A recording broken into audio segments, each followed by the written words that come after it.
경문 들어갑니다. 경문 108쪽. 거는 원코, 형코, 정하니라. 대문만 한번 쭉 읽어보죠. 경문만. 거는 원코, 형코, 이코, 정하니라. 초구는 잠용이니 물용이니라. 구이는 혈룡제전이니 이견대인이니라. 구삼은 군자 종일건건하여 석청약하면 여하나 무구리라.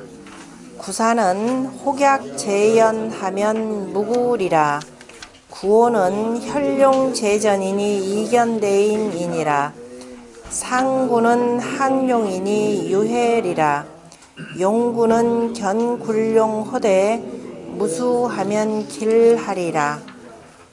거기까지가 그 경문입니다. 그 나머지 뒤는 전부 공자의 해석이고요. 그 주역을 공부하는 것은 앞서서도 한번은 말씀을 드렸겠지만은 경문은 경문대로 좀 따로 보시고 나중에 주석은 주석대로 이렇게 보셔야 되는데, 특히 경문 같은 경우도 나중에 해석 때문에 문제들이 많이 되는 경우가 있습니다. 이견들이 많고. 그래서 공부를 하실 경우에는 이같이 토도 다 떼고요. 그 다음에 점도 띄고 그 다음에 쫙 붙여놓고 괴상하고 놓고 그냥 읽어보셔야 됩니다. 제가 이제 괴상에 따라서 밑에서부터 쭉 이렇게 정리를 했는데요. 여기는 그냥 점만 이렇게 찍었는데 점도 때로 필요에 따라서는 바뀔 수도 있어요. 그리고 이 문장을 보는데 자, 점서적 방식으로 봤느냐 아니면 의리학적 방식으로 봤느냐에 따라서 해석상의 차이가 대단히 크기도 합니다. 그러면은 여러분들 조금 전에 읽었던 108쪽에 거기 일단 보면은 거기 보면 거는 원코, 형코, 이코, 정하니라 해놓고 또 옆으로 보면은 본이 괄호 해놓고 원형하고 이정하니라 이렇게 돼 있죠. 그리고 다시 동그라미로 써놓고서는 언해본을 썼습니다. 그럼 거는 원하고 형하고 이하고 정하니라. 그래서 앞에 있는 대문에 있는 내용을 경문에 있는 것 그대로를 해석을 했고, 본의에서는 어떻게 그냥 크게 형하고 정함이 이로우니라 이렇게 표현을 했습니다. 자, 이 글은 지금 우리가 보는 주역 책은 뭐라 그랬죠? 주역 전이대전이라 그랬죠? 주역 전이. 다시 말해서 전이라고 하는 것은 정자가 해석한 글이 되고, 의라고 하는 것은 주자가 해석한 본의입니다. 그래서 두 가지를 떼서 두 가지를 전의 대전 이렇게 부르는 거죠. 자, 이 성리학 체계가 이루어지고, 자, 기존의 고대 그 유학사가 재정비되면서 사서 삼경 체제가 이루어지죠. 사서 삼경 체제가 자 이루어지고 성리학적 방식으로 모든 유학경전들을 재해석을 합니다. 재해석을 하면서 자, 그 대부분이 그러니까 우리가 이 성리대전이라고 하는 것은 사서 삼경에 대한 대체로 주자와 그 다음에 성리학자들의 해석을 다른 책이 되고, 그것이 그 명나라 때 영락대제 때 완성이 됩니다. 그것이 언제 우리나라로 들어오느냐면은 세종조에 세종이 등극을 하시면서 이 성리대전이 고스란히 들어옵니다. 물론 그 성리대전의 근거에서 세종임금이 어마어마한 엽적을 다루게 되는 거죠. 이른바 한글창제라고 하는 것이 이름하여서 소강절의 황극경세의 이 그림에 힘입고 그 다음에 주자의 그 역학계몽에 힘입어서 마침내 한글이라 훈민정음이라고 하는 글이 탄생이 됩니다. 어쨌든 우리네 조선시대에 대단히 긍정적인 영향을 미치기도 했지만은 나중에 이것이 성리학이라고 하는 이 해석이 하나의 그 권력을 이루어 가지고 나중엔 사문난적이라고 하는 이 지경에까지 이르렀죠. 결국은 이제 조선 사회가 굉장히 이제 구태연하게 흘러가면서 망하게 하는 또 하나의 요인으로 작용하기도 합니다. 그런데 이제 오늘날 사람들은 후대의 사문난적의 이 입장만 보고 무조건 성리학을 배척하려고 하는 경향이 매우 크죠. 그 전에 이름하여서 그 사문난적으로 해서 희생당했던 정약용 등등 후대 사람들이 거기다 실학파라 이렇게 이름을 붙이는데요. 이 실학이라 이름 붙이는 것조차도 거부하는 사람들이 제법 있죠. 요즘에 보면은. 왜냐하면은 실학이라고 하는 것은 유학은 실증적인 학문이 돼야 되는데 성리학에 대해서 반대를 하면서 무조건 뭐냐면 이데올로기적 방식으로 해서 성리학을 비판만 합니다. 그러면서 본인도 똑같이 이쪽도 어떻게 되느냐. 그 한나라 때 있죠. 한나라 때, 당나라 때 이 해석에서 벗어나지를 못하고 기존에 있는 입장들만 다시 이렇게 해서 재반복하는 경우가 있는데요. 유학이 실학이라고 하는 것은 이미 서경에서도 얘기가 되고 있었죠. 이미 이건 실학이고 실증적인 학문이 되고 현실 살아가는데 필요한 학문들입니다. 자, 어쨌든 우리한테 알려진 그 주역의 해설이라고 하는 것은 바로 정자와 주자의 해석을 오늘날 우리가 금과 옥조처럼 보고요. 그래서 요 방식 것들이 두루 널리 퍼져 있습니다. 그런데 이제 여러분들 공부하시다 보면은 요거 자체가 맞지 않는 경우가 많습니다. 왜냐하면은 송나라 때 들어서 이 정치가 굉장히 어지러워지면서 이른바 위정자들의 수신을 강조를 하다 보니까 실증적인 데서 좀 멀어지는 경향들이 있어요. 그래서 이제 그에 대해서 우리가 공부하면서 보완을 해야 되고, 1차적으로는 그래서 여기 보면은 그런데 이제 그 성리학이라고 하는 것은 이른바해서 그 위정자들의 이른바 도덕 개념이죠. 도덕 개념의 그 도덕의 법도를 세우는 것이 되다 보니까 조선 사회에서거나 나름대로 그 정치하는 사람들 입장에서 보면은 점수로 풀이하는 것을 굉장히 경계를 합니다. 그래서 의리학적인 해석인 바로 정자의 해석을 더 우선으로 보는 거예요. 우선으로 보고, 그리고 이제 후대 나중에 이제 주자의 해석까지를 보기는 하는데요. 이 주역이라고 하는 것이 조선이라고 하는 사회가 성리학적 유학을 그 나라를 다스리는 통치 철학으로 삼고, 그 다음에 과거 시험을 통해 가지고 인재들을 발탁을 하는데, 당연히 유학의 사서 삼경 체제라 그러면은 주역까지를 아울러서 봐야 되겠죠. 그러나 주역은 철저하게 위정자들에 의해서 도외시 됩니다. 왜? 예? 점서니까. 아니요. 점서가 아니라 통치철의 최고죠. 주역이 얘기하는 건 너 잘못하면 뭐 한다는 소리예요? 너 혁한다 이 소리예요. 혁명사상입니다. 주역은 철저하게 여기잖아요. 그죠? 아니면 바꾼다입니다. 아니면 바꾼다. 다시 말해서 도덕 정체를 따르지 않으면 언제든지 이건 혁명당한다라는 겁니다. 공자가 탕무혁명을 옹호한 것도 바로 주역에다 써놓은 거잖아요. 그래서 위정자들이 제일 두렵게 여기는 바였습니다. 그래서 실질적인 시험 과목에서 뭐는 빼요? 주역은 싹 빠집니다. 그러다 보니까 이게 민간으로 넘어가지고 나중에 결국 뭐가 나와요? 민간으로 넘어가가지고 이런 말에서 그 점서의 대표적인 게 누구죠? 토정비결. 이 토정비결 유가 난무하게 됩니다. 그러다 보니까 주역이라고 하는 것은 이미 조선시대 때부터 우리한테는 뭐냐? 오로지 점서다. 점서가 되고, 지금도 한문 공부, 이제 지금은 어떻게 가냐? 한문 공부 자체까지도 전부 다 뭐예요? 이 점보기 위해서 한문 공부한다. 이런 식으로까지 됩니다. 그래서 주역한다. 그러면 사람들이 와 하고 몰려들죠. 그러다가 나중에는 뭐예요? 와 하고 다 빠져나갑니다. 세상에 이것도 원전으로 강의를 하죠. 그래서 세상이 정말 잘못 알려진 것이 이제 주역이 되고, 그렇다고 해서 우리가 점서라고 하는 것에 대해서 굳이 비난할 일은 아닙니다. 점이라고 하는 것이 결국은 뭐예요? 지금 이렇게 하지 아니하면 나중에 당신은 흉할 것이라. 이렇게 절차대로 밟아 나간다면은 길할 것이다 라고 하는 걸 이른바 미래 예측학이죠. 미래 예측학 그랬더니 또 어느 대학에서 미래 예측학과도 나옵니다. 다 이거예요. 아니 이 정통으로 하는 이거 안 하고. 다 당연히요. 뭐 그런데 모든 여러분들 학문은 전부 다 뭐예요? 미래 예측학이죠. 자, 우리가 의대 가서 의학 공부를 합니다. 그 의학 공부 왜 해요? 병 고치려고 한다고 해요. 병은 왜 고쳐요? 병원 왜 지금 여기서 종기가 하나 났습니다. 이렇게 촬영을 해봤더니 종기가 나 저 뱃속에 어딘가에, 그죠? 그랬더니 그걸 종양이라 이렇게 표현을 하고, 그런데 이거를 악성 종양이기 때문에 이걸 내버려 방치해두면 뭐가 된다? 나중에 암이 됩니다. 그래서 그대로 두면 사망할 것입니다. 무슨 소리예요? 뭐 하나 요만큼 생겨난 걸 보고 예측한 거죠. 그래서 지금 이거 잘라야 된다 그러죠.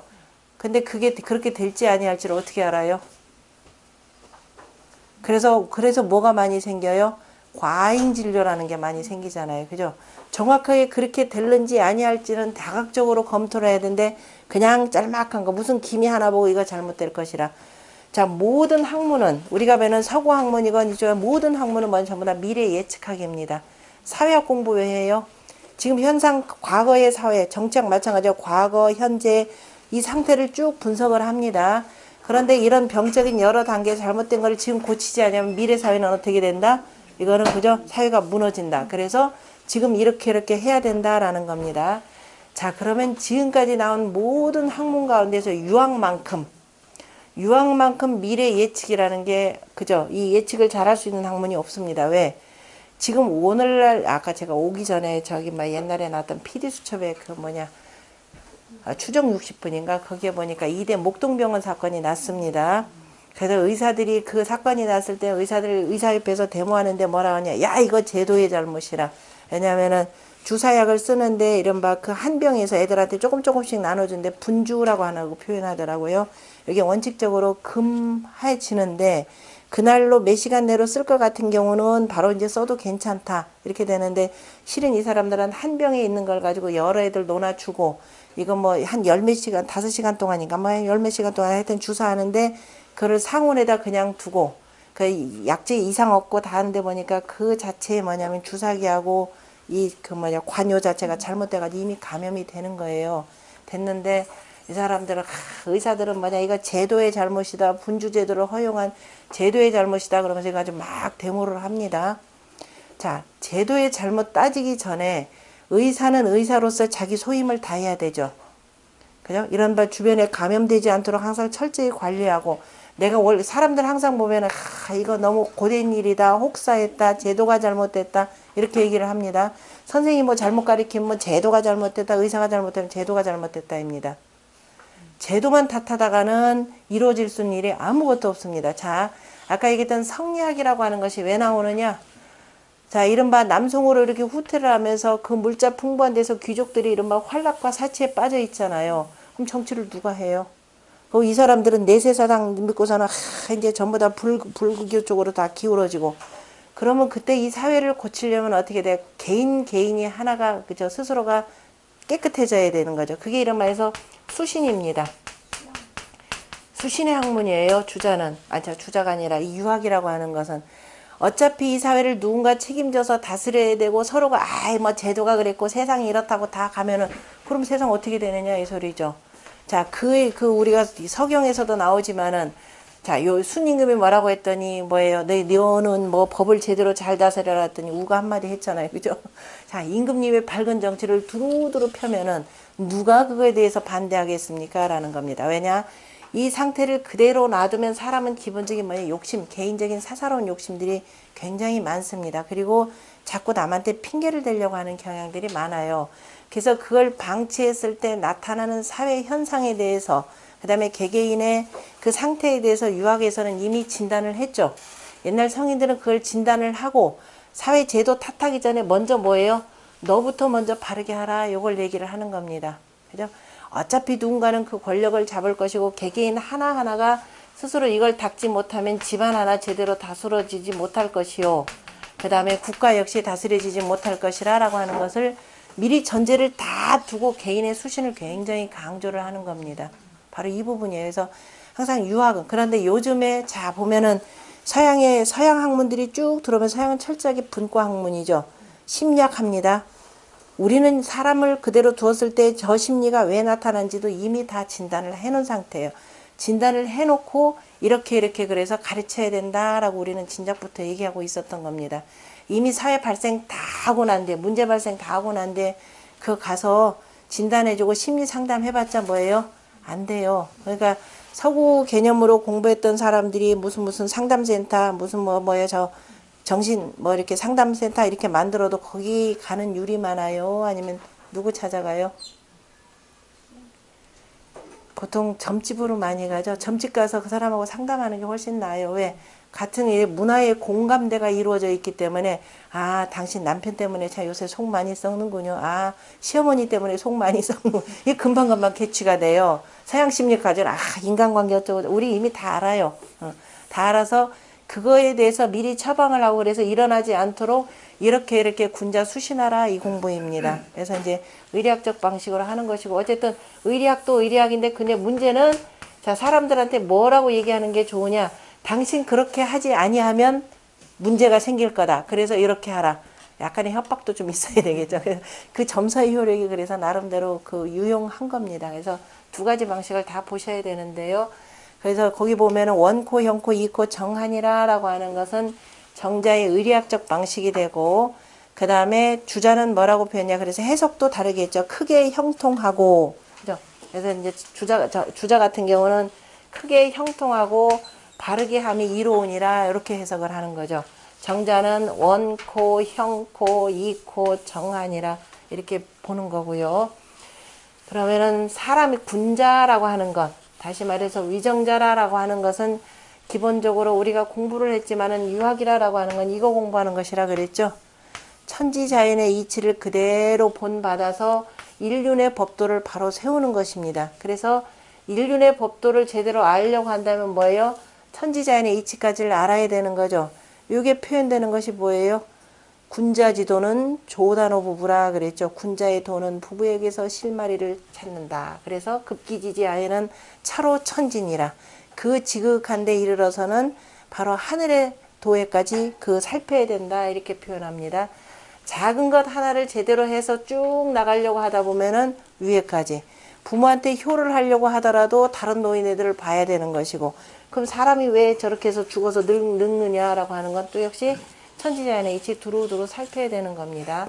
그래서 결국 주요 공부라고 하는 것은 바로 이겁니다. 그래서 사람을 공부하려고 했더니 사람을 알아야 되는 거죠.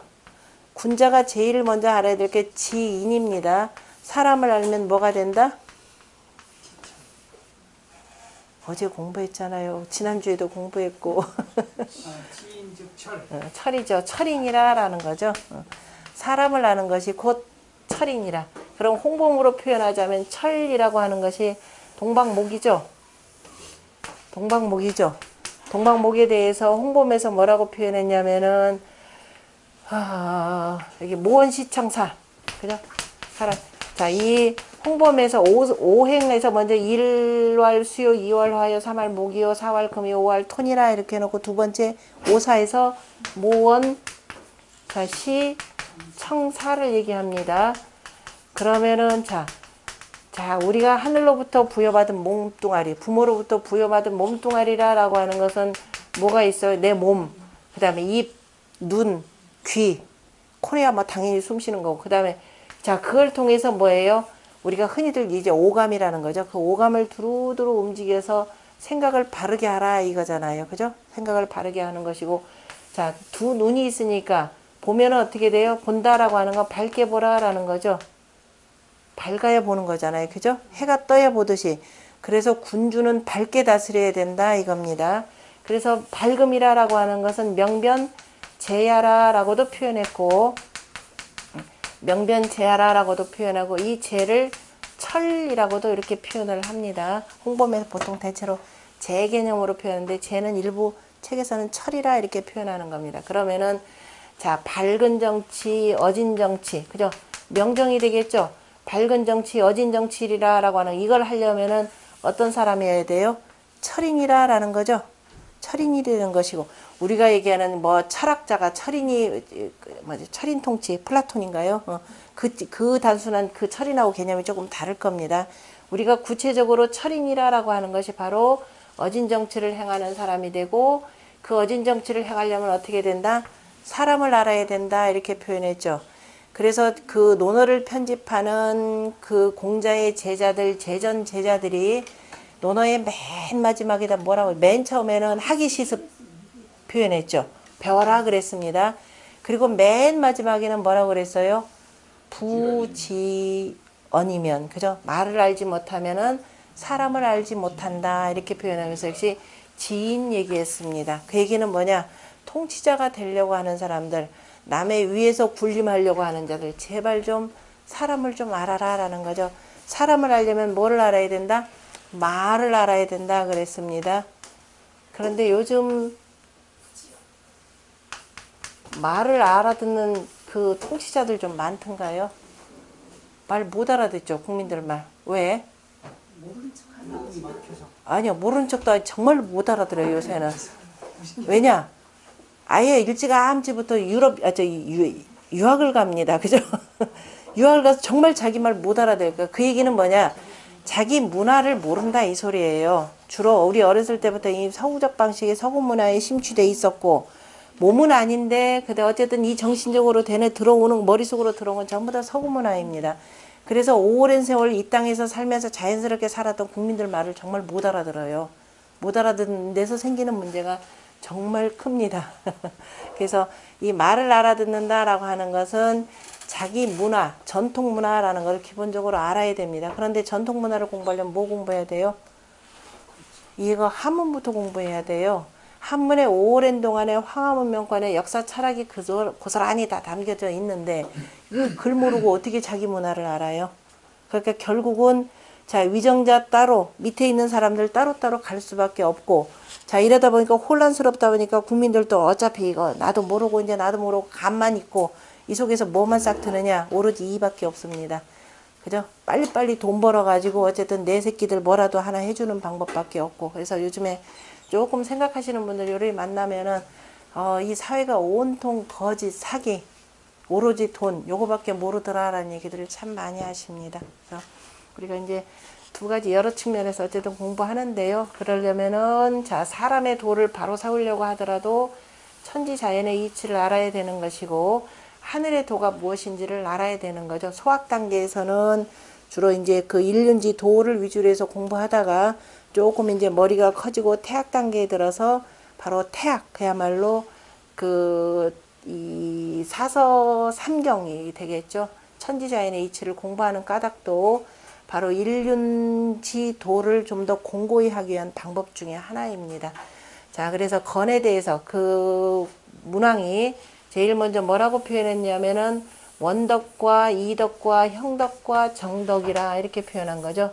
원형 바로 이정이라 이렇게 표현했습니다. 원형 이정이라 표현했고 앞서서도 누차 설명했지만 항상 복희시에 이 괴를 만드는 그 이유를 잊어버리면 안 되는 거죠. 괴를 만들었다라고 하는 것은 일년의 때, 그죠? 농사 지을 때를 만들기 위해서 괴를 만드는 것이 되고, 그래서 그 때를 통해서 1년 12달을 나타내는 겁니다. 순양으로 되는 하늘에 대해서 우리가 건이라 표현한 것, 건이라고 표현할 때, 자, 주역의 모든 괴라고 하는 것은 이렇게 이루어지는 거죠. 주역의 괴라고 하는 것은 다시 말해서 글자로 표현하면 글자에 뭐가 되냐? 체가 된다라는 거죠. 체가 되는 것이 되고, 그 체를 글자로 쓴 것이 바로 이게 용입니다. 자체적으로는. 그럼 주역 괴명이라고 하는 것이 얘가 또 체가 된다 그러면은 자 여기는 원래 이제 두 가지가 되는 거죠. 체가 된다 그러면은 이거의 용적인 글자는 또 뭐가 된다? 천이라 이렇게 표현되는 거죠. 그러니까 기본적인 체는 가로로 이렇게 이루어지는 거죠. 기본적인 체는 가로가 되고 세워진다라고 용이라 이게 체가 되고 용은 요게 되는 거죠. 그죠? 무슨 소리냐면 조금 어렵게 표현하면 용이라 그러면 자 체라라고 하는 것은 이렇게 해서 세워지는 해가 뜨고 지고 하는 그죠?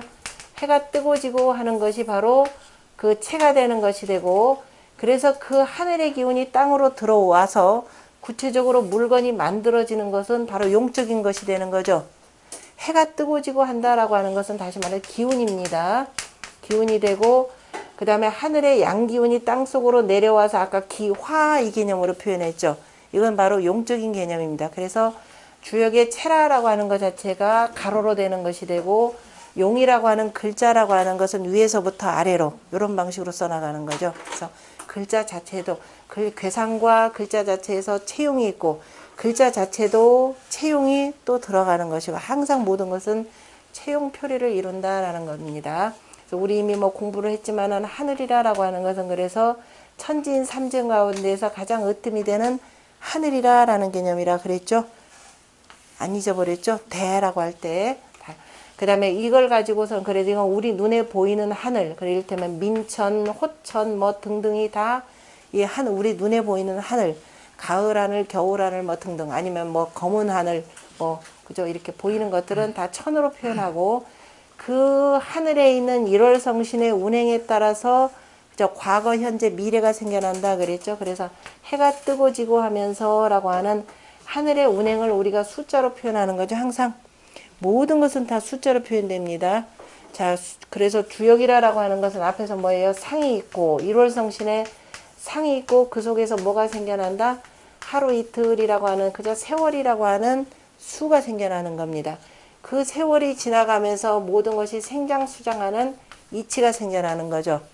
주역을 공부하면서 괴상을 모르고 공부하면은 안 되고 세월이라고 하는 바로 역수의 이치를 모르면 안 되는 겁니다. 그 속에서 사람이 살아나가야 될 방도를 이 속에서 제시하고 있는 것이기 때문에 항상 주역 공부하면서 괴상 빼놓고 공부한다.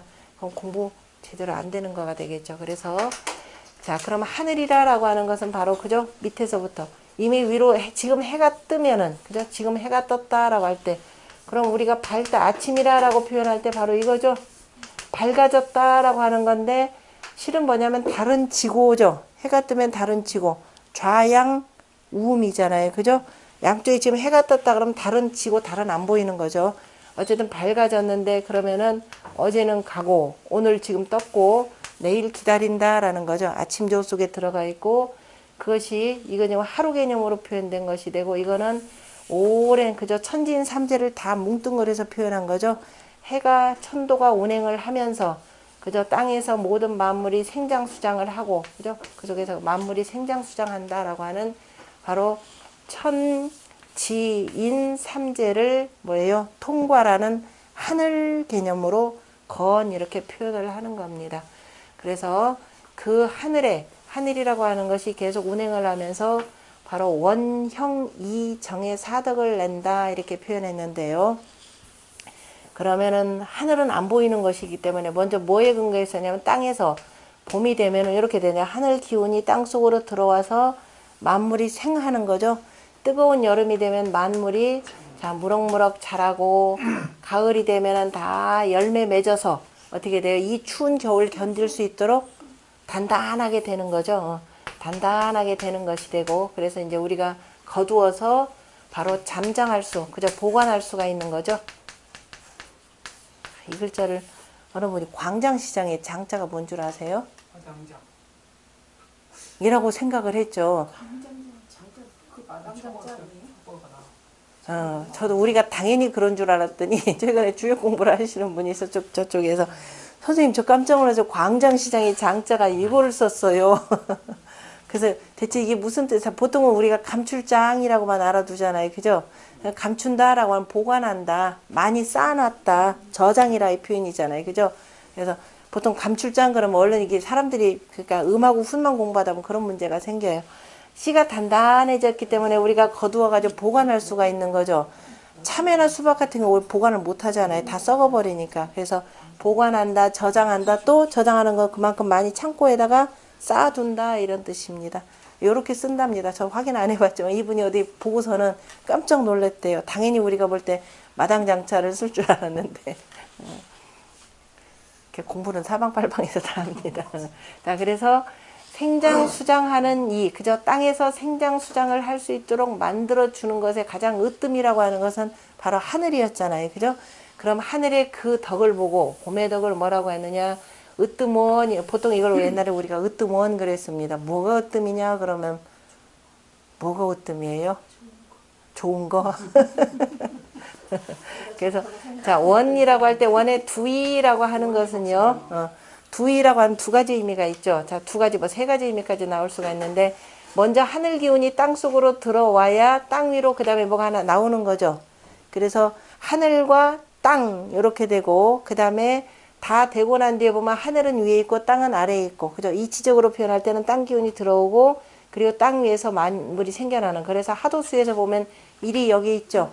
이가 여기 들어가 있잖아요. 그죠? 위로.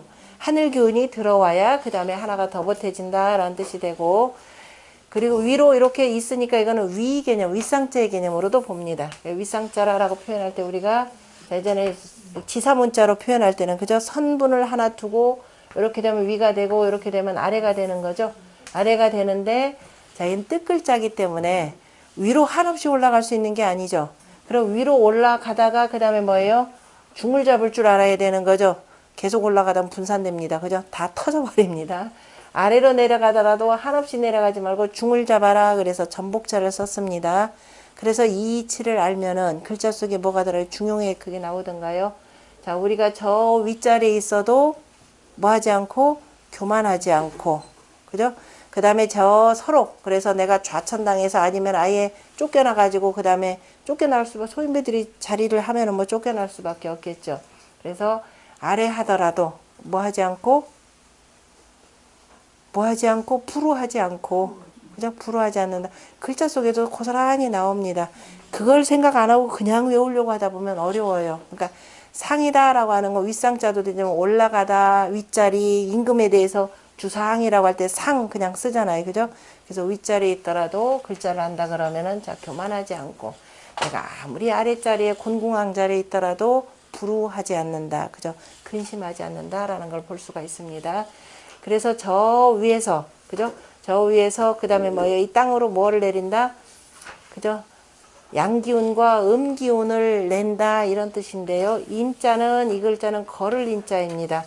걷는다 라는 뜻이 되고, 자, 걷는데 천천히 걷는 모습이 되는 거죠. 천천히. 그래서 길 걸을 인자.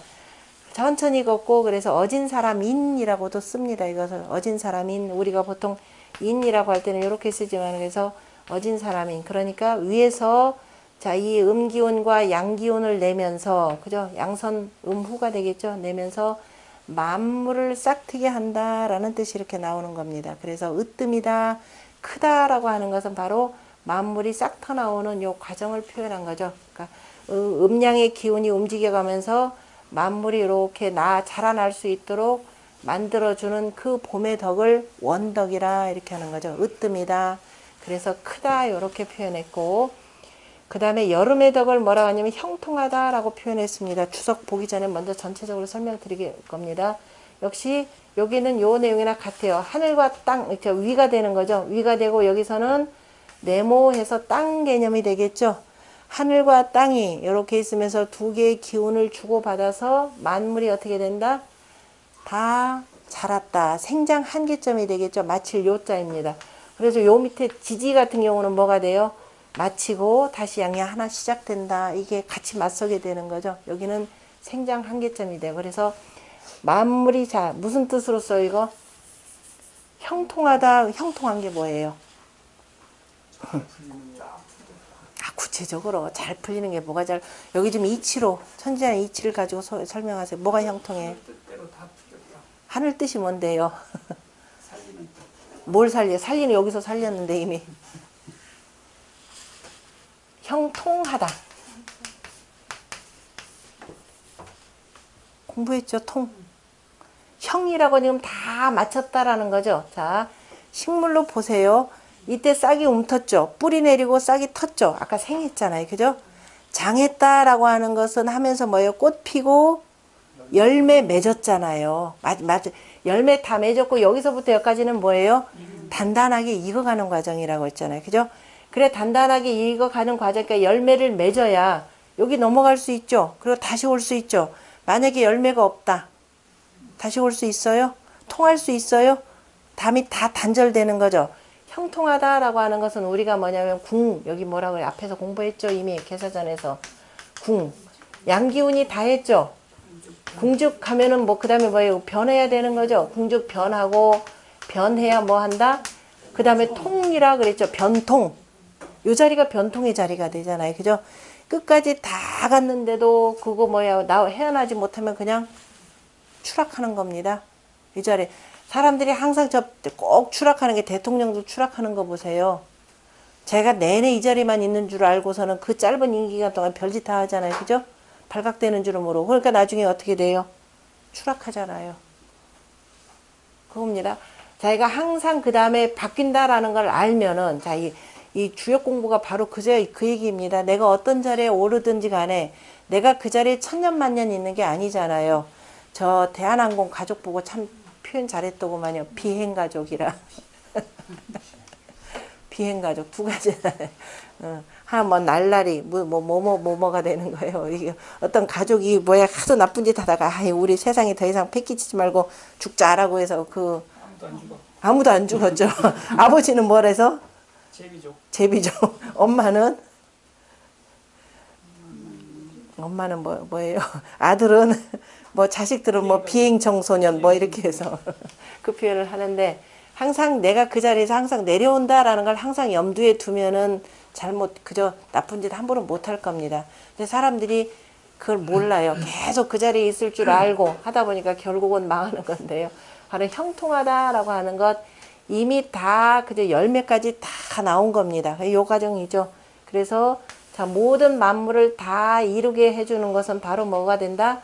화덕이죠. 여름이 되는 거죠. 여름에 그 뜨거운 햇볕과 이것이 없으면은 결코 열매 맺지 못할 겁니다. 그리고 가을에 따가운 햇볕으로 인해서 만물이 딱딱하게 다 연글게 되는 거죠. 딱딱하게 다 연글어야 우리가 거둘 수가 있는 겁니다. 그래서 가을의 덕이다라고 하는 것은 추운 겨울에 대비해서 모든 열매들을 다 어떻게 돼요? 생존할 수 있도록 만들어 주기 때문에 무슨 덕이라? 이덕이라 이렇게 표현했죠. 자, 사람이 만약에 육식을 하지 아니했더라 그러면은 사람 벌써 멸종했겠죠. 무슨 소린지 기억되나요? 자, 이 인간이 뭐지 요즘에야 난 채식주의자도 있겠지만은요, 인간이 고기를 먹지 않았다 그러면 이미 얼어 죽었을 겁니다. 자연스럽게 사냥을 하면서 어떻게 돼요? 사냥을 하면서 옷을 얻었잖아요. 그죠? 그것도 무슨 옷이냐? 가죽 옷입니다. 인류 최초의 옷이 모피 옷입니다. 그래서 인류 최초의 옷. 더울 때 옷 입을 필요 있어요? 없잖아요. 옷은 추울 때만 입으면 됩니다. 그 이제 점차 이렇게 발달돼서 이제 여러 가지가 나오는 것이고, 그래서 때가 되면은 다 그저 장만할 수 있게. 그래, 이롭다라고 하는 것. 이 자는 뭐가 되냐면 벼가 모든 것이 곡식 다 익는 거죠. 곡식뿐만 아니라 과일이 다 익고 그것을 자 베어내게 한다라는 뜻입니다. 그죠? 그래서 모두 이롭다라고 하는 것은 다 익은 곡식을 거둔다라는 뜻에서 지금 이라고 표현한 것이고요. 그래서 단단하게 연그렀기 때문에 그 다음에 잠장할 수 있는 것이고, 그래서 잘 잠장시키라. 그래서 자 요게 나오죠. 이게 뭐예요? 돈. 재화죠. 재화. 자, 인류 최초의 돈 화폐 가치 있는 게 바로 뭐예요? 조개라는 뜻이죠. 재화라고 할 때 얘는 그저 모든 것의 바탕이 된다 그랬습니다. 얘만 들고 다니면 어디든지 간에 굶어 죽지 않고 뭐든지 간에 다 바꿔 먹을 수 있는 거죠. 인류 최초의 자 보세요. 이 음식을 어쨌든 간에 산에 채취하면서 먹고 그 다음에 이제 농사 짓기 하면서 조금 여유가 생겼죠. 사람이 항상 여유가 생기면 어떻게 돼요? 그동안 안 보던 거울도 보고 그저 내 얼굴이 어떻게 생겼나, 아 여기다 뭐 좀 달았으면 좋겠네, 목걸이라도 했으면 좋겠네 하면서 장식을 시작합니다. 그럼 맨 처음에 초기에 가장 쉽게 얻을 수 있는 것이 바로 뭐냐면은 조개 껍질이죠. 자, 인류 문명이 발달되는 곳들이 어디냐면 가장 많은 사람들이 모이는 데가 뻘이 있는 쪽이죠. 뻘이 있고 특히도 그저 강가나 바닷가나 이렇게 됩니다. 한반도 땅이 그런 측면에서 대단히 자 인류한테 혜택을 준 곳이죠. 전 세계 5대 갯벌 중에 하나이기 때문에 한반도 땅은 곳곳에 구석기유적, 그죠? 구석기유적, 신석기유적들이 굉장히 많이 나오는데요. 그때 가장 손쉽게 얻는 거, 밀물, 썰물 쫙 되면 가서 마구 주워 담을 수 있는 게 뭐예요? 조개잖아요. 배고플 때는 먹기 바빴는데 그것도 이제 불을 이용해서 그릇도 만들어 가지고 익혀 먹으면 좋잖아요. 그죠? 먹고 나서 이제 어느 날 배부를 때 가만히 보니까 내가 먹고 버린 조개 껍질이 되게 이뻤죠. 반짝반짝 해가지고 나오니까 적당히 또 갈아가지고 뭐 가공하기도 쉽죠. 갈아가지고 구멍 뚫어가지고 어떻게 돼요? 목에다 걸면은 멋지잖아요. 그죠? 팔찌, 목걸이 다 있을 거란 말이에요. 그러고 돌아다니다 보니까 야, 너 그거 뭐냐? 나도 좀 달라 그랬을 거 아니에요. 그래서 이걸 가지고 그럼 너 줄게. 그럼 넌 나한테 뭐 줄래? 내가 어제 잡은 토끼 몇 마리 너 줄게 하고 바꿨을 거 아닙니까? 그래서 그 조개가 모든 것에 그 바탕이 된다는 조개 껍질입니다. 그죠? 조개는 눈목자죠. 눈목은 뭐예요? 괴로 표현하면은 리. 조개도 리죠. 이것도 조개패도 리죠. 왜냐하면은 자 조개패나 눈이나 다 요거냐 겉껍질은 뭐예요? 단단하고 속은 부드럽죠. 그래서 자 그럼 눈목이라 표현했는데, 자, 눈인데, 이거는 조개가 눈이라는 소리는 아니잖아요. 그죠? 바로 이꾀를 표현한 거니까, 이꾀를 표현했는데, 얘들이 걸어가려면 어떻게 돼요? 입 쫙 벌리고 속살 내가지고 이렇게 걸어가잖아요. 그죠? 부드러운 살이 내려온 거죠? 글자들 보이나요? 여덟팔이라는 게 때로는 땅을 표현하고 음을 표현하고 부드러운 속살 이렇게 표현합니다. 자, 재화가 되는 거죠. 이 재물이 나중에 그 돈이 되는 것들은 조개가 처음이었을 거고, 나중에 그저 모피 같은 경우도 당연히 있을 텐데 굳이가 난둑.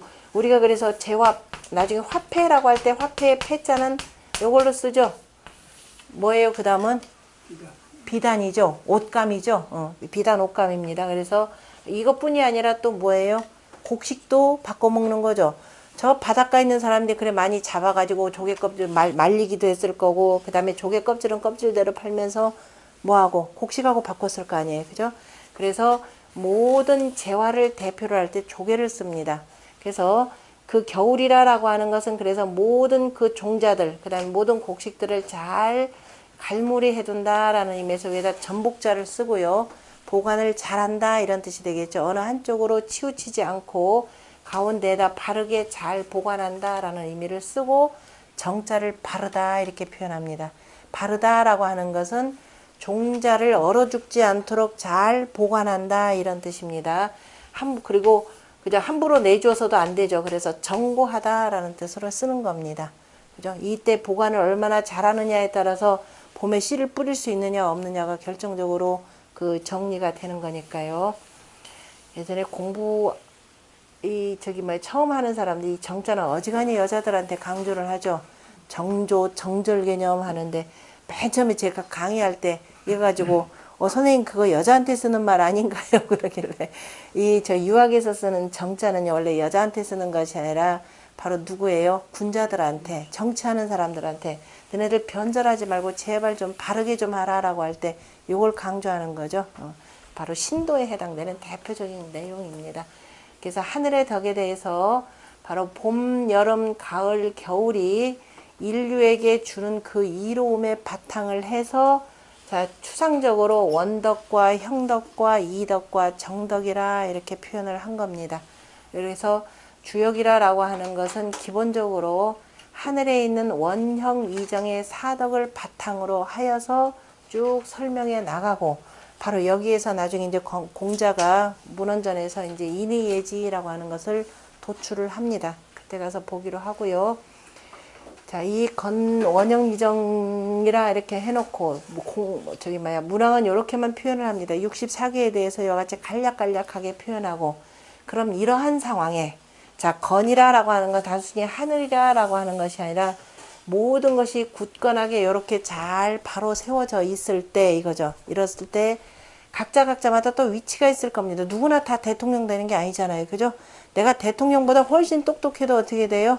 나 그거 하기 싫어. 나 그냥 평범하게 보이지 않게 살고 싶어 하는 사람도 있을 것이고, 그래서 각자 위치에 따라서 군자로서 갖추어야 될 태도를 표현하는 건데요. 자, 우리가 이미 공부했지만은, 자, 양효는 구로 표현한다 그랬죠? 구라고 표현하는 건 어디에 근거한다? 네? 어디에 근거한다? 그냥 하늘수는, 자, 어디다 근거한다? 구체적으로 이제 공부 다 했으니까. 삼천양지라는 말 설계전에서 공부했잖아요. 그죠? 설계전 맨 처음에 나오는 내용이죠. 삼천양지라. 그럼 하늘을 셋으로 하고 땅을 둘로 한다 이렇게 표현했죠. 삼천양지 의수하고 있잖아요. 삼천양지 여기에다가 모든 수를 의지하고, 공자가 맨 처음에 설계전에서 표현한 말씀입니다. 1장에 나오는 내용이죠. 삼천양지라고 하는 것은, 자, 공자의 계사전은 유학의 이론의 기본 전체 체계입니다. 계사전 모르고 공자를 논한다 그러면은 우스꽝스럽죠. 그런데 나온 공자평전, 대만에서 쓴 공자평전이나 보면은 주역 얘기는 언급도 안 해요. 엉뚱한 얘기들만 가지고. 자, 삼천이라고 하는 것, 자, 하늘. 옛날에 글자가 있기 전에 어쨌든 하늘은 우리가 둥글다 생각했을 것은 당연한 것이 뭐냐면은 해와 달이 뜨고 지고 하는 게 이렇게 돌잖아요. 그죠? 그럼 이렇게 해서 뜨고 지고 하면 틀림없이 밑으로 갔다 그 다음에 이렇게 올라올 것이라 생각을 했을 겁니다. 그래서 하늘은 둥근 개념이고, 그래 원이라 표현하는 것이고 글자가 있고 난 뒤에는 땅이라고 하는 것. 자, 원이라고 하는 것도 가장 둥근 거는 인간이 만드는 거죠. 와, 물론 하늘도 있는데 그럼 둥글다라고 하는 걸 해라고 표현 안 했죠. 해는 가서 만져볼 수가 없으니까. 그럼 둥근 거는 뭘로 표현이야? 자, 아까 제일 먼저 인류가 제물로 쓴 것이 조개라 그랬죠. 그럼 조개를 한 조각 한 조각 들고 가족 밥통 위나 이걸 주머니로 만들어서 들고 다니려면 어떻게 되겠어요? 들고 다니다 깨지잖아요. 그죠? 그리고 일일이 세서 주기도 하니까 한 단위로 백묶음을 하든 뭐가 만들어질 겁니다. 그러려면은 조개에다 구멍 뚫어야 되죠. 구멍 뚫어서 쭉 해서 엮어야 되겠죠. 이렇게 동그랗잖아요. 그죠? 그 조개에다 구멍 뚫었다라고 하는 것은 가서 둥근 구멍 당연히 뚫은 것이고, 이것 자체가 인원원이라고도 표현하면 둥글원이라고도 씁니다. 이것도 한 바퀴 삥 돌리니까 이건 한 바퀴 삥 돌린 모양이죠. 그 이원자나 그냥 이렇게 쓰는 거나 둘 다 어떻다? 똑같다 이렇게 보시면 됩니다. 글자 모를 때는 이게 맞느니 틀리느니 하는데 모르는 사람들은 네 이게 둥글원입니다 라고 차츰차츰 설명해 주면 됩니다. 그래서 이게 가장 오래전부터 써왔던 것이 되고, 그래서 둥글다 표현은 이걸로 쓰죠. 둥근 거는 해는 보지도 않았는데 둥글지 않죠. 멀리서 볼 때는 동그랗잖아요. 그죠? 어쨌든 걔네들의 동그란 모양을 보고 인류가 뭘 만들었느냐? 바퀴를 만들었죠. 그래서 수레 운 할 때 수레란다. 운 움직인다라고 할 때 이렇게 표현했고, 네모난 거는 인류가 만질 수 있는 게 뭐예요? 네모난 거는 떼베라 그랬죠.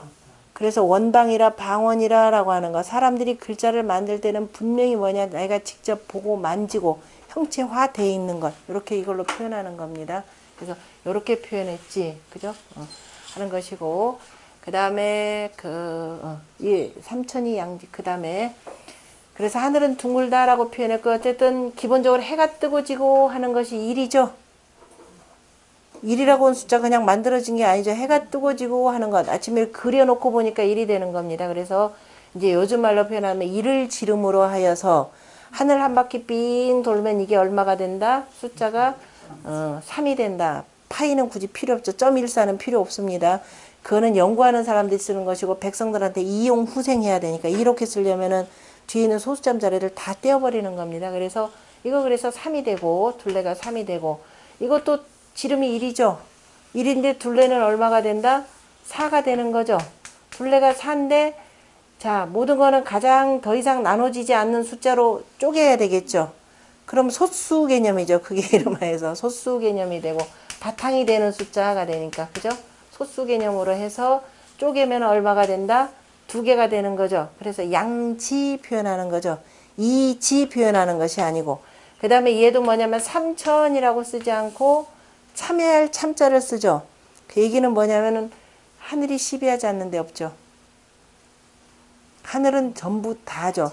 천지인 삼재 가운데 가장 으뜸이 된다라고 하면 하늘입니다. 제가 얘기할 때 보통 보면 자, 소리도 문자라고 표현할 때 문자에도 뭐가 있어요? 자음하고 모음이 있죠. 자음 모음 그럽니다. 저쪽에 타이틀을 보면 아버지 음은 어디 갔나요? 아버지는 세상 쓸모없는 건가요? 대답도 못해요, 남성분들이. 네, 바로 그렇게 나왔죠. 자, 하늘이 어디 하늘이라고 저 위에 있던가. 하늘이 없으면 어떻게 돼요? 자, 이 어미모라는 게 생겨날 수가 없죠. 아들이랑은 더더욱 없죠. 그래서 아버지는 굳이 아버지 음이라고 내세울 필요가 없다. 왜? 내가 모두를 다 관장을 하니까 이게 되는 거잖아요. 그죠? 하늘이 다 시비를 해서 우리 옷도 벗기고 입히고 다 하잖아요. 그죠? 다만 골라 입는 건 내가 하지만은, 그래서 하늘이라고 하는 것은 어디를 가든지 다 참여한다라는 의미에서 참자를 쓰고, 여기서 읽을 땐 대신에 삼이라고 표현하죠. 우리가 천지인 삼재라고 할 때, 그죠? 그 성인이 천지와 더불어서 하나로 참여하고 할 때 이렇게 쓰기도 합니다. 중용에서 참으로 읽어도 되고 삼으로 읽어도 되고, 그래서 숫자가 하늘은 셋으로 하고 땅은 둘로 한다라고 표현했고, 그래서 양효와 음효를 표현할 때 장효 1이라고 표현 안 하죠. 1은 너도 갖고 있고 나도 갖고 있으니까. 그래서 효 하나를 표현할 때 이건 자 3으로 표현을 하고, 이거는 뭐가 된다? 둘로 그대로 표현하는 거죠. 하고, 그래서 이제 적어도 3획계가 되었을 때 이것이 천지인 삼재의 도가 완성이 되니까 3 곱하기 3 해서 얼마가 되고 9로 표현되고, 그 다음에 이건 3개니까 2 곱하기 3에서 6으로 표현된다. 이렇게 설명해야죠. 그냥 태양수라라고 하면은 태양수가 뭔지 그는 우리나 알아듣는 것이고, 그래서 태양수가 되고 이제 노양수 노음수. 그래서 이제 주역에서 양효를 표현할 때 9라고 표현하고, 음료를 표현할 때는 6이라 표현하고, 그 다음에 맨 처음을 9, 1 하지 않고, 여기 나머지는 9, 2, 9, 3, 9, 4, 9 속에 있는 것들은 2, 3, 4, 5 해서 순서로 표현을 하는데, 맨 처음은 1 그러면 네가 1등이라는 소린지 이거 모르니까, 그죠? 그래서 이때는 처음 시작한다 라고 해서 초입니다. 그리고 맨 위는 6이라고 표현하지, 6 그러면 만약에 7도 있고 8도 있잖아요, 그죠? 그래서 이걸로 끝이다, 더 이상 없다, 그래서 상 이렇게 표현합니다. 그래서 요 의미를 잘 알아두고, 그래서 주역은 분명히 예로부터 여기서부터 초구 시작하네요. 처음 초구나 초육이나 시작하니까 주역 괴는 반드시 어떻게 그린다? 아래에서부터 이렇게 올라간다라는 겁니다. 그래서 만약에 이 괴를 아래에서부터 올라가지 않고 그냥 위에서부터 이렇게 해서 그린다. 그거 주역 모르는 사람이라 이렇게 보시면 됩니다. 왜냐하면 주역은 철저하게 원리에, 근본 원리를 가리키는 학문이기 때문에 반드시 잘 지켜야 되고요. 그래서 초구는 이렇게 표현하고 밑에 상구는 표현하면서, 자, 이런 건의 세상에, 그럼 여기서 뭐라 하면 처음에 잠용이니 물용이라 이렇게 표현했습니다. 잠긴 용이니 쓰지 말라 이렇게 표현했는데요. 지금 이 여섯 효를 쭉 보면은 용 어디만 있나요? 여기 용 3, 4 없죠. 그 다음에 5번째 용, 6번째 용만 용이 있죠. 그죠? 그러면 왜 그러느냐라는 거죠.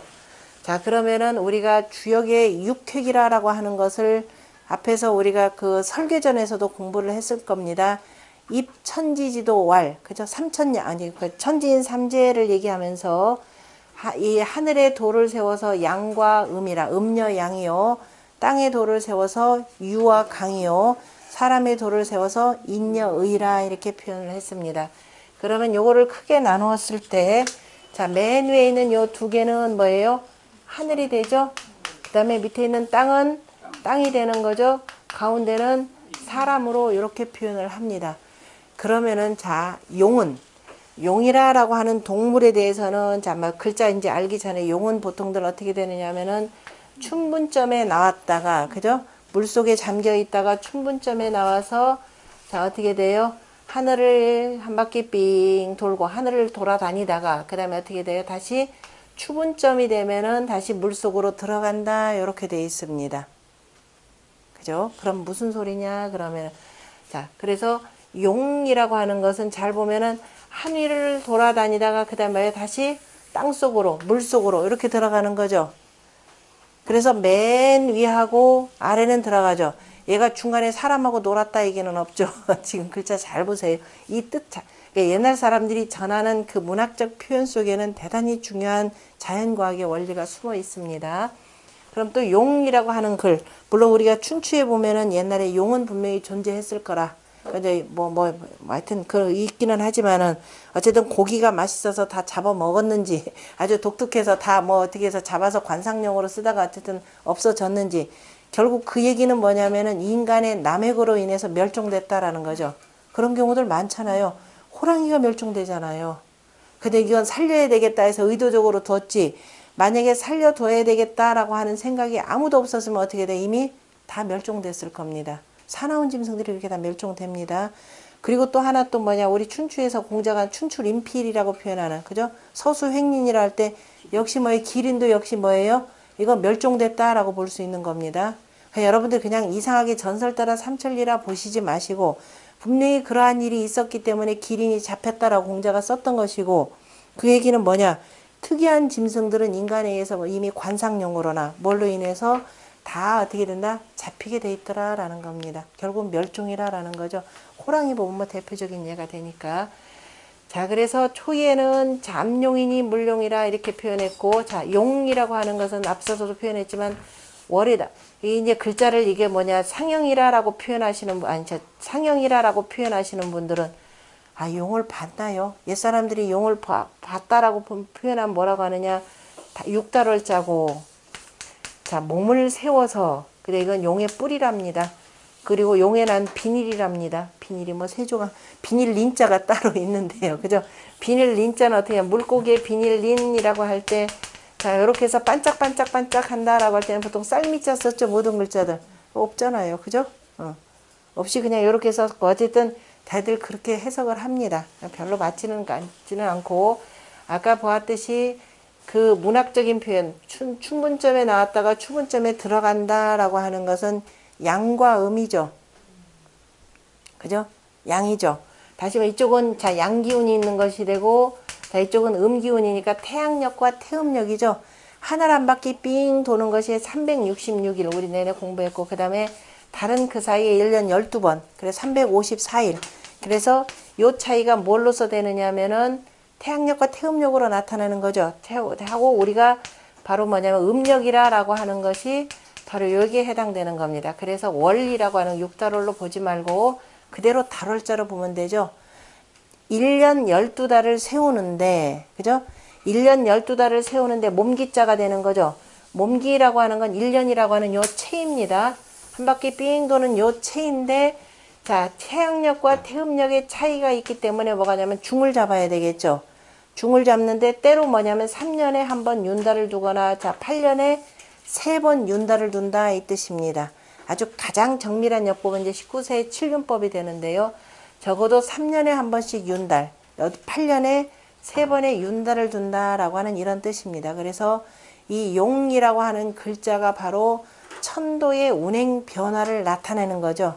천도의 운행 변화를 나타내기 때문에 바로 추분점에 나왔다가 추분점에 들어간다라고 했고, 그에 대한 단서가 바로 주역 건괴에 대해서 주공이 표현한 말, 잠용이니 물용이라 그랬습니다. 잠긴 용이니 쓰지 말라 그랬어요. 잠긴 용이라고 하면 물속에 들어간 거죠.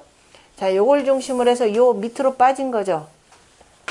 물속 어디로 들어가요? 북방수잖아요. 그죠? 북방수가 됩니다. 가장 밑에 있는 북방수가 되고, 그래서 물속으로 잠겼다 이 뜻입니다. 물속으로 잠긴 용이니, 그 다음에 쓰지 말라라고 하는 것.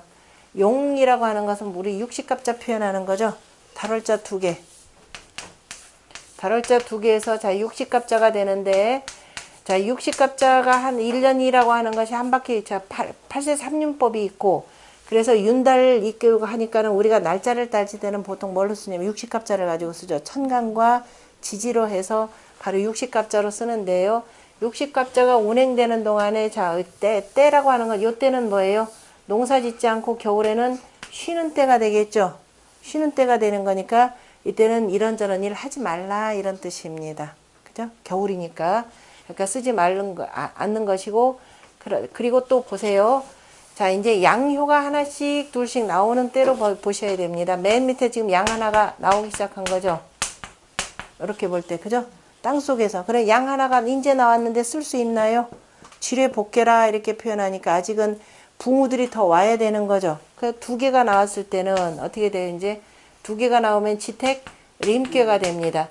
지금 어디냐면 아래쪽에서 어떻게 돼요? 가운데 있는 거죠. 저 백성들 바로 위에가 되고, 그래서 뭐라고 하냐면 나타난 용이 그랬습니다. 이제 용이 나타났다 그러면 지택님 하면 지뢰복이다 그러면은 자월이 되고, 지택님 하면은 음력 축월이 되겠죠. 나타난 용이. 그 다음에 인월 그러면은 저 지천태 그러면 바로 인월이 될 겁니다. 자, 여기까지 나타났으니까 이제 혈용 그랬습니다. 나타난 용 표현했습니다. 나타난 용이 지금 밭 가운데 있다 표현했죠. 제 전입니다. 전이 단순히 밭인가요? 천하의 가운데, 세상 모든 사람들이 보는 데에 나타났더라라는 거죠. 그죠? 뭐 도해지에 나타났건 어쨌든 현인이 나타났다 이 소리입니다. 현인이 나타났는데 현인을 누가 알아줘요? 갖다 써야 되겠죠. 누가? 자, 항상 내께와 외께에서 초요하고 초요, 그죠? 소성께로 봅니다. 그러니까 초요하고 사요는 서로 짝이 되고, 이요하고 오요 가운데끼리 짝이 되고, 그 다음 맨 위에 끼리 서로 짝이 되는 겁니다. 이제 음양이 짝이 되느냐 짝이 안 되느냐는 뭐 응이냐 불응이냐는 이제 그때그때 따지고, 건괴만큼은 서로 응하지 않더라도 이 가장 중요한 게이기 때문에 조금 다릅니다. 그래서 구이가 발탁이 되려면은 누구의 저기 발탁을 받아야 되면 구를 그 만나야 됩니다. 그래서 나타난 용이 그저 밭에 있다라고 하는 것은 어진 현인이 이렇게 되는 거죠. 현인이 어디에 있더라? 세상에 나왔으니, 그죠? 세상에 나왔는데 바로 대인을 봄이 이롭다라고 해서 이때는 구호대인을 표현합니다. 구호대인을 봄이 이로우니라 라고 했고, 이제 막 농사 때로 보자면은 쭉 하는 거죠. 이제 땅의 문이 조금씩 열리기 시작하는 때가 되고 농사 준비를 시작해야 되는 겁니다. 그죠? 농사 준비를 시작해야 되는 것이 되고, 그게 나중에 이제 뭐예요? 여기까지 결실을 맺게 하기 위해서는 많은 사람들이 지금 도움이 필요하다라는 뜻으로 표현했고요. 그 다음에 현이라 표현한 것은, 자, 우리가 원래 현자는 요 글자죠. 나타날 현. 누가 나타났다는 소리예요? 이임금님이. 임금이잖아요. 그죠? 임금님이 지금 나타나서 지금 보는 거잖아요. 그죠? 왕이 나셨다 이거잖아요. 그죠? 왕이 나셨다. 임금님이 나타났으니까 지금 내가 누구를 봐야 되느냐면은 여기 두 번째가 바로 구호의 임금님을 봐야 되니까 나는 내 입장에서는 본다라고 보지만은 그냥 우리가 본다는 볼 견이지만 임금을 배워야 되기 때문에 요 임금을 배워야 된다라는 이름으로 해서 견이라고 썼지만 현이라고 읽는 겁니다. 요 위에서는 임금님이 밑에 있는 두 번째를 봐야 되니까 그냥 견이라고 읽으면 되겠죠. 요 차이입니다. 그래서 자, 잠용, 혈용. 이제 양기운이 조금 요만큼 나온 거죠. 요만큼에서 이 두 개면은 제가 지택 림 그랬습니다. 크게 나타나서 지금 임 하면은 보는 거죠. 눈 크게 뜨고 그저 여러 가지 풍물들을 지금 본다라고 할 때도 임입니다. 밑에 여기까지 내려와서. 자, 그 다음에 세 번째는 뭐라고 했냐. 자, 여기는 전부 군자를, 사람이니까, 그죠? 사람이니까 군자가 되고 사람은 용이 될 수가 없잖아요. 그죠? 사람은 용이 아니니까. 그래서 일반 군자가 되고 오니까 구삼과 구이에 대해서는 자, 군자의 도를 가지고 표현했습니다. 천하의 임금은 하나밖에 없으니까. 자, 군자가 됐고, 하루로 때로 표현하자면 여기서부터 시작해서 아침, 점심, 저녁이 되겠죠. 하루의 때를 마치는 겁니다. 그래서 군자가 종일토록, 그러니까 하루 해를 마치도록, 이죠. 마치도록 굳세고 굳세라 그랬는데 굳셀 건자도 여러 가지가 있죠. 굳셀 건이라고 대상전에 보면 공자가 천행이 건하여 했는데 이 건자도 안 썼단 말이에요. 바로 뭐냐면 하루해를 마치면 그 다음 또 새로 하루해가 뜨죠. 또 하늘이 또 하나 시작되는 거죠. 그러니까 건에서 하루해가 바뀌는 때입니다. 그러니까 종일토록 굳세고 하는 것은 내일도 또 굳세어라 이 소리입니다. 오늘 하루 굳세했으면 오늘로 끝나는 것이 아니라 내일도 굳세라 그래서 건건에서 하늘꾀를 두 번 씁니다. 그 다음에 중천건꾀라는 걸 자연스럽게 보여주죠. 그리고 또 그죠, 종일토록 건건하여 그러면 내일도 마찬가지로 이렇게 하라 이 뜻이고, 그리고 나서 자, 내일도 그런데 매일매일 또 하루에 저녁이 되는 거죠. 저녁이 되면 어떻게 돼야 돼요? 하루에를 내가 오늘 종일 한 일을 하루 좀 돌아보는 겁니다. 내가 오늘 업무를 보는데 어떻게 했는지, 사람을 만나는데 어떻게 했는지, 무슨 일을 도모하는데 어떻게 했는지 보는 거죠. 그래서 저녁 때 척이라는 겁니다. 척이라고 하는 거 보면은 마음심에다가 역자죠. 그죠? 마음이라는 건 수시로 계속 바뀌고 바뀌는 겁니다. 그죠? 그래서 항상 바뀌고 바뀌는 것 때문에 늘 스스로가 두려워하고 두려워한다라는 뜻이 되고, 또 하루해가 또 바뀌는 때가 되기도 하죠. 해가 바뀌는 때가 되는 거니까 늘 두려워하고 두려워하는 마음으로, 그래서 이제 아까 얘기했던 뭐 교역이나 변역에 이런 마음으로 이렇게 해서 쓰는 척입니다. 저녁이 되어서 두려워하면 위태롭기는 하지만 허물이 없다 그랬습니다. 그 설계전에서 공자가 3효하고 4효는 아무리 잘해도 뭐예요? 항상 불안한 자리죠. 요 자리 같은 경우는 실은 뭐냐면 제후의 자리가 되겠죠. 이 어떤 마을 한 고을을 책임지고 있는 수령입니다. 수령이 되니까 이 수령이 일을 잘 해놓고 이거 다 내공이다. 우리 임금도 이런 거 못해. 이렇게 얘기하면 어떻게 되겠어요? 큰일 나는 자리입니다. 그래서 공을 만약에, 공은 전부 다 누구한테로 돌려야 돼요? 임금덕이죠. 임금님 덕분에 이렇게 되는데 공을 나한테로 돌렸다 하는 순간에 문제가 됩니다. 그리고 내가 아무리 공을 세우고 그 다음에 임금님 덕이라 하더라도 또 누구예요? 이 주변에 있는 이런 자들에 의해서 어떻게 돼? 시기, 질투를 받게 됩니다. 그래서 반드시 뭐 하게 돼요? 음해를 당하잖아요. 그죠? 문왕이 대표적인 내용이었고, 그래서 문왕 같은 경우에 서쪽의 제후였으니까 종일토록 건건하고 저녁때에서 두려워하는 듯만 위태롭지만은 마침내 문왕 같은 경우는 숭호호에 의해서 음해를 당해가지고 5개까지 갇히잖아요. 그죠? 그래, 그 위태롭기는 하지만, 위태롭다라는 거 보세요. 하루에도, 그죠? 내가 우리 집안에서 이 관청에서 일을 하는데 뭐가 나와요? 만 가지 기미, 만기잖아요. 그죠? 서경에 나오는, 그죠? 만기가 다 나온다 그랬습니다. 자, 여자는, 이 언덕 한자는 언덕이라는 뜻도 원래 집 개념이기도 하죠. 집 개념에, 자, 집 개념이 되니까, 군자 거기실 하여 하니까 그 집안에, 여기 나중에 이제 굴뚝 개념으로 보면은 관청 개념도 자, 여기서 나오고, 그래서 그 모든, 내가 집안에서 어떻게 행동하는 행동 하나하나, 더군다나 여기는 장에 해당되기 때문에 내가 하나하나의 그 어떤 행동, 작은 실말이라도 그것이 나중에 크게 번져갈 수가 있습니다. 그래서 위태롭다라는 거, 그러니까 만기가 다 나온다 이런 뜻으로 표현한 거죠. 그래서 저녁이 되면은 위태롭기는 하지만 어쨌든 내가 그날 한 일로 인해 가지고 뭔가 기미는 생겨날 겁니다. 공을 세우면 세운 대로, 아니 세우면 아니 세운 대로. 왜냐하면 아무리 내가 공을 세웠다 해서 나들을 다 훌륭하다고 하지는 절대로 않을 테니까, 시기 질투 때문에. 그죠? 그래서 여하기는 하지만은 늘 반성하고 돌아보는 마음 때문에 어떻게 되더라? 더 이상 그죠? 위태롭지는 않다. 허물이 없다. 이렇게 표현을 했습니다. 군자 종일 석청약하면 여하나 무구리라 했고, 그 다음에 구사에 들어가서 이제 요렇게 해서 저 제후였다가 나중에 뭐예요? 조정의 경 대신, 천자의 조정의 경 대신이 되는 겁니다. 그래서 혹 뛰었다 그랬습니다. 아래 있다가 위로 올라간 거죠. 그러면은 아까 이제 괴상으로 표현하자면은 아까 여기 같은 건 이제 지천 태상이 되고 종일건건에서 서로 이제 만나는 상이 되고, 네 번째 같은 경우는 하나, 둘, 셋, 네 개가 돼서 뇌청 대장괴가 되는 거죠. 크게 씩씩하다라고 하는 거니까, 씩씩하다라고 할 때 장자를 이렇게 표현한 거니. 아, 그렇게 되나요? 네, 쉽시다. 그러면 잊어버렸습니다.